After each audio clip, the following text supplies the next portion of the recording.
सुप्रभातम बच्चों, प्रातःकालीन बेला में आपका स्वागत है। कक्षा 10वीं की हिंदी व्याकरण के अंतर्गत आज मैं आपको रसों के बारे में बताऊंगा। कल मैंने रसों से जुड़ा हुआ एक PDF आपके लिए डाला था, जिसमें रसों के बारे में जानकारी दी गई थी।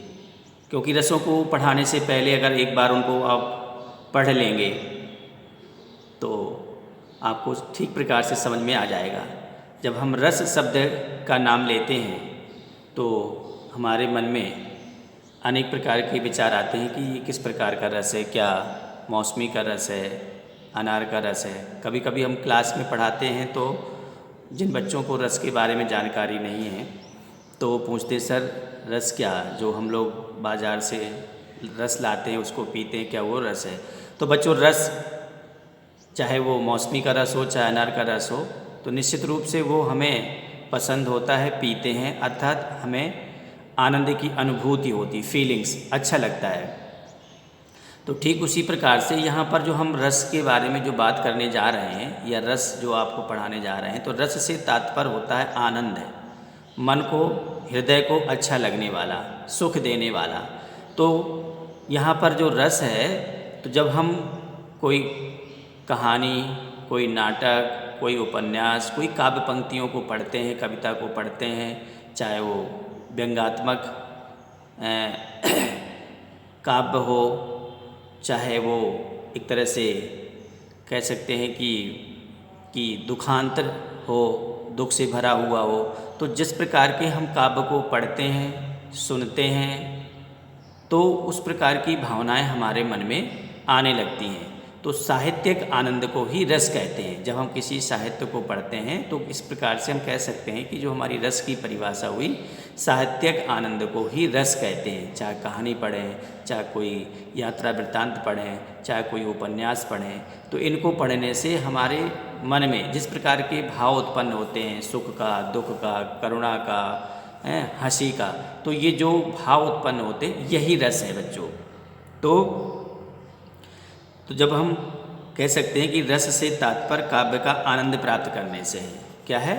रस का तात्पर्य काव्य से आनंद प्राप्त करने से है। जो काव्य के शौकीन होते हैं, जब कोई कवि सम्मेलन होता है तो जो प्रेमी लोग होते हैं वो जाते हैं, बड़े चाव से कविता सुनते हैं कवि सम्मेलन में जा कर के, तो उनको आनंद की अनुभूति होती है, हंसते हैं, उनका स्वस्थ मनोरंजन होता है। तो जब हम किसी कहानी, कविता, नाटक, उपन्यास, फिल्म आदि को पढ़ते हैं, देखते हैं, सुनते हैं, तब पाठक क्या होता है बच्चों? पाठक पढ़ने वाला। श्रोता क्या होता है? सुनने वाला। दर्शक क्या होता है? देखने वाला। तो जिस सुख, दुख एवं आनंद की अनुभूति होती है वही काव्य में रस कहलाता है। तो अब आपको स्पष्ट हो गया होगा कि यहाँ जो रस की हम चर्चा करने जा रहे हैं, किस रस की बात हो रही है। अब हमारे जो आचार्य भरत मुनि हुए हैं, आचार्य भरत मुनि जो नाट्य शास्त्र के प्रणेता हैं, उन्होंने रसों के बारे में एक श्लोक लिखा है, विभावानुभाव व्यभिचारी संयोगाद्रि सह निष्पत्ति, कि जो रसों की निष्पत्ति अर्थात मनुष्य के हृदय में जो रसों की उत्पत्ति होती है वो कैसे होती है, तो उसके बारे में वो बताते हैं कि विभाव, अनुभाव और व्यभिचारी भावों के संयोग से रस की निष्पत्ति होती है। अब बच्चों, मैं आपको विभाव, अनुभाव और संचारी भाव, ये इनके बारे में अलग से आपको विस्तार पूर्वक बताऊंगा। जब तक आपको ये चीज़ें समझ में नहीं आएंगी कि स्थायी भाव क्या होता है, विभाव क्या होता है, संचारी भाव क्या होता है, तब तक आपको ये समझ में नहीं आएगा। स्थायी भाव, विभाव, अनुभाव और संचारी भाव। संचारी भाव को बच्चों दूसरे नाम से भी जानते हैं, संचारी भाव को हम व्यभिचारी भाव कहते हैं। तो रसों को समझने के लिए हमें कौन कौन से प्रमुख ये हमारे रस के अंग हैं। क्या है? रस के अंग हैं। इन अंग को, इसी को हम अवयव भी कह सकते हैं कि रस के हमारे अवयव कौन कौन से। तो रस के प्रमुख रूप से 4 अवयव हैं। कौन कौन से बच्चों? पहला है स्थायी भाव, स्थायी भाव के बाद आता है विभाव, विभाव के बाद आता है अनुभाव, अनुभाव के बाद आता है संचारी भाव या व्यभिचारी भाव। तो इनको आप ठीक प्रकार से समझेंगे, जब तक इनको नहीं समझेंगे तब तक आपको रस समझ में नहीं आएंगे। तो पहला आता है स्थायी भाव, जैसा कि इसके शब्द से ही हमें पता चलता है कि स्थायी भाव, स्थायी का मतलब होता है परमानेंट। तो बच्चों ऐसे भाव, ऐसी फीलिंग्स जो हमारे हृदय में, हमारे अंतःकरण में, वो सुसुप्ता अवस्था में, इन साइलेंट मूड में पड़े रहते हैं। जब कुछ परिस्थितियाँ या वैसा वातावरण या वैसा माहौल हमारे सामने उपस्थित होता है तो उस प्रकार के जो हमारे भाव हैं प्रकट होकर के सामने आ जाते हैं। जैसे मान लीजिए किसी की बेटी की विदा हो रही है तो उस समय जब जैसा माहौल बनता है तो कोई रोना नहीं चाहता, लेकिन एक तरह से एक एटमॉस्फेयर बन जाता है। जब उसकी विदा होती है तो बहुत ही उस गमगीन माहौल हो जाता है। तो ऐसे समय में सभी के आँखों में आंसू आ जाते हैं। कोई आंसुओं को रोक लेता है, कोई आंसू अपने उनके बहने लगते हैं। तो अब ये कहा जाए कि भाई अभी तक तो सब लोग नाच रहे थे, गा रहे थे, हंस रहे थे, शादी के जश्न में सब मस्त थे, लेकिन जैसे ही विदाई का समय आया उस समय सबकी आंखों में आंसू क्यों? क्योंकि मनुष्य के हृदय में वह चीज़ अर्थात उस तरह की भावना मनुष्य के हृदय में स्थायी रूप से स्थित हैं और वो भाव प्रकट हो गए। तो कह सकते हैं कि प्रत्येक मनुष्य के चित्त में, यानी कहते हैं मन में प्रेम, दुख, क्रोध, आश्चर्य, उत्साह आदि भाव स्थायी रूप से विद्यमान रहते हैं। उन्हें ही स्थायी भाव कहते हैं। तो स्थायी भाव आपको समझ में आ गया कि स्थायी भाव कहीं लेने नहीं जाना है, आपको पास हैं, बस वो समय परिस्थितियों को पा करके वो प्रकट हो जाते हैं, इसलिए इनका नाम दिया गया है स्थायी भाव।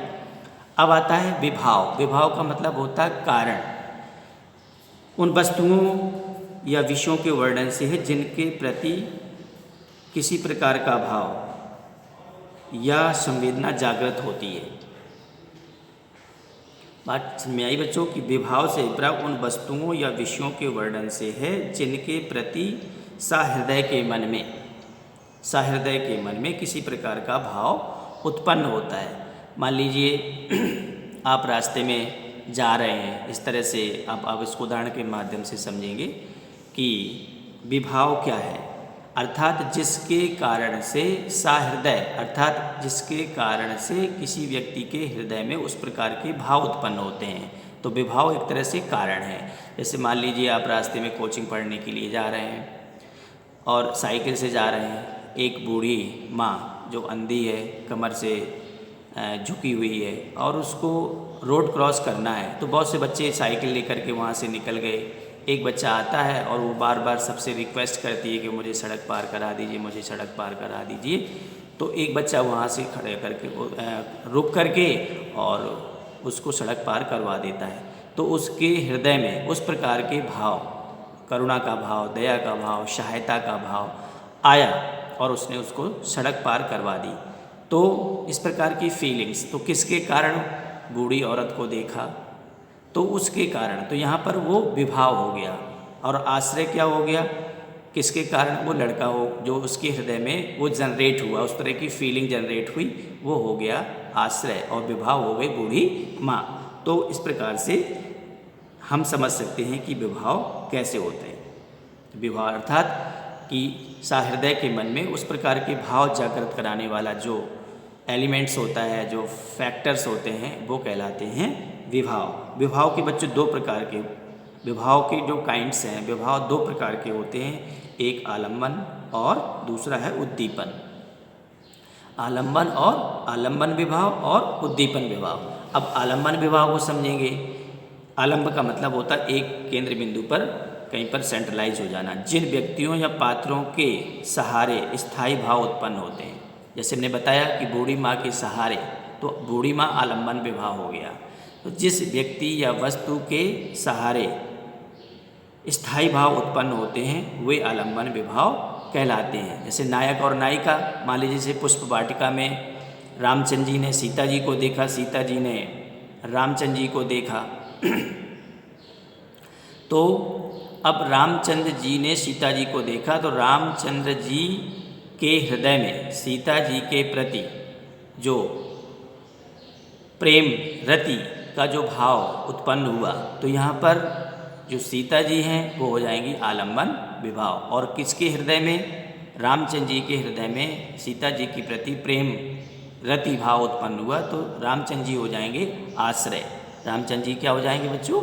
आश्रय। अभी आगे बताएंगे आपको आश्रय के बारे में।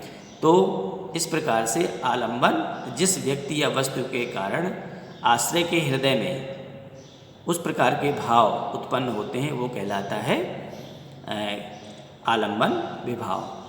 अब आता है उद्दीपन। उद्दीपन का मतलब होता है कि जो आश्रय है उसके मन में उस प्रकार के भावों को और तीव्रता प्रदान करने वाले, क्या प्रदान करने वाले?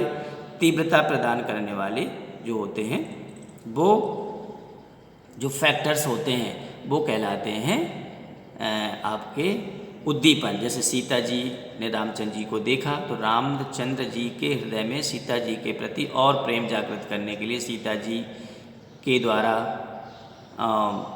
पुष्प का तोड़ना, वहाँ जो एकांत वातावरण है, पशु पक्षियों का चहचहाना, बोलना, सीता जी जो उनको छुप छुप करके देख रही हैं, सखियों से बात कर रही हैं, उनकी तरफ देख करके मुस्करा रही हैं। तो इस प्रकार के जो कह सकते हैं नायिका के द्वारा जो विभिन्न प्रकार की जो शारीरिक जो इमोशंस हैं, शारीरिक भावनाएं हैं जो प्रकट की जाती हैं, जिससे कि दूसरे के प्रति, दूसरे के हृदय में और प्रेम प्रकट हो, तो वो कहलाते हैं उद्दीपन।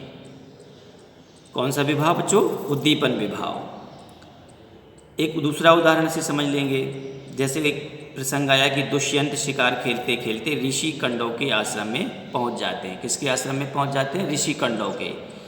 और जब जो राजकुमार दुष्यंत शकुंतला को देखते हैं तो उनके आकर्षण, तो उनके कह सकते हैं कि दुष्यंत के मन में शकुंतला के प्रति रति का भाव उत्पन्न हो गया। उस समय शकुंतला की जो शारीरिक चेष्टाएं हैं, तो इसको हमने बताया कि शारीरिक जो भावनाएं हैं, जो शारीरिक एक्टिविटीज़ हैं, तो दुष्यंत के मन में शकुंतला के प्रति प्रेम भाव को और बढ़ा देंगे। तो ये कहलाते हैं उद्दीपन। यानी कह सकते हैं कि किसी प्रकार के रस को और बढ़ाने वाले जो फैक्टर्स होते हैं वो कहलाते हैं उद्दीपन विभाव। अब बच्चों आता है अनुभाव। वो मैं आप बता चुका कि आश्रय क्या होता है और विषय क्या होते हैं। उसके आलम्बन विभाव के दो पार्ट हो जाते हैं, एक आश्रय और विषय। जैसे हमने उदाहरण लिया था सीता जी और रामचंद्र जी का। यदि रामचंद्र जी के हृदय में सीता जी के प्रति प्रेम जागृत होता है तो रामचंद्र जी आश्रय हो जाएंगे और सीता जी विषय हो जाएंगी। और यदि सीता जी के हृदय में रामचंद्र जी के प्रति प्रेम जागृत होता है तो सीता जी आश्रय हो जाएंगी और रामचंद्र जी विषय हो जाएंगे। तो समझता हूँ कि स्पष्ट हो गया होगा। अब आता है बच्चों अनुभाव। अनु का अर्थ होता है पीछे। अनु का अर्थ क्या होता है? पीछे। अब आपके हृदय में स्थायी भाव उत्पन्न हो गए। अब स्थायी भाव जब उत्पन्न हो गए तो अनेक प्रकार के फीलिंग्स आपके मन में आती हैं, किसी वस्तु को प्राप्त करने की, उससे मिलने की, डर का भाव, अनेक प्रकार की जो फीलिंग्स होती हैं वो होते हैं अनुभाव। किस प्रकार का आप अनुभव कर रहे हैं, किस प्रकार की आपकी फीलिंग्स आ रहे हैं। जैसे मान लीजिए आप जंगल में जा रहे हो, तो जंगल में जा कर के एकांत है, शाम हो गई है, तो फिर आप किस प्रकार के अनेक प्रकार के विचार आएंगे कि कहीं ऐसा ना हो कि चोर डाकू आ जाएं, कोई जंगली जानवर आ जाएं, तो फिर उनसे बचने के विचार आएंगे कि आप उनसे बचने की सोचेंगे। अनेक एक भाव आएगा, थोड़ी देर के बाद फिर दूसरा भाव आ जाएगा, फिर तीसरा भाव आ जाएगा, फिर चौथा भाव आ जाएगा, ऐसे जितने भी आते रहेंगे। तो ये एक तरह से जो कह सकते हैं कि मन में जो हम सोच रहे हैं कि क्या क्या होने वाला है, ये तो अनुभाव। यानी जब स्थायी भाव हमारे हृदय में जागृत हो जाता है, उसके बदले में जो और फीलिंग्स आती हैं वो अनुभव। अब आता है चौथा बच्चों संचारी भाव। संचारी का मतलब होता है संचरण। जैसे हमने बताया कि एक विचार के बाद दूसरा विचार मन में आता रहता है। जैसे कोई कार्य करने जा रहे हैं तो उस कार्य करने के बदले में हम अनेक प्रकार की हमारी फीलिंग्स आ जाएंगी। मन हमारा चंचल होता है, स्थिर नहीं रहता है, बहुत सारे विचार आते रहते हैं, भले अच्छे विचार आते हैं, बुरे विचार आते हैं और आते हैं चले जाते हैं, आते हैं चले जाते हैं। तो इनको कहते हैं बच्चों संचारी भाव। और इन संचारी भावों की संख्या होती है कितनी? 33 होती है। कितनी होती है? 33। तो इस प्रकार से बच्चों मैंने आपको जो रस के अंग हैं, जो रस के अवयव हैं, स्थायी भाव के बाद जो आपका विभाव, अनुभाव और संचारी भाव, इनके बारे में विस्तार से बताया। तो निश्चित रूप से आपको समझ में आया होगा। जब एक बार अपने मन से भी पढ़ेंगे तो आपको ये और अच्छे से स्पष्ट हो जाएंगे। आज की वीडियो में इतना ही। बहुत बहुत धन्यवाद।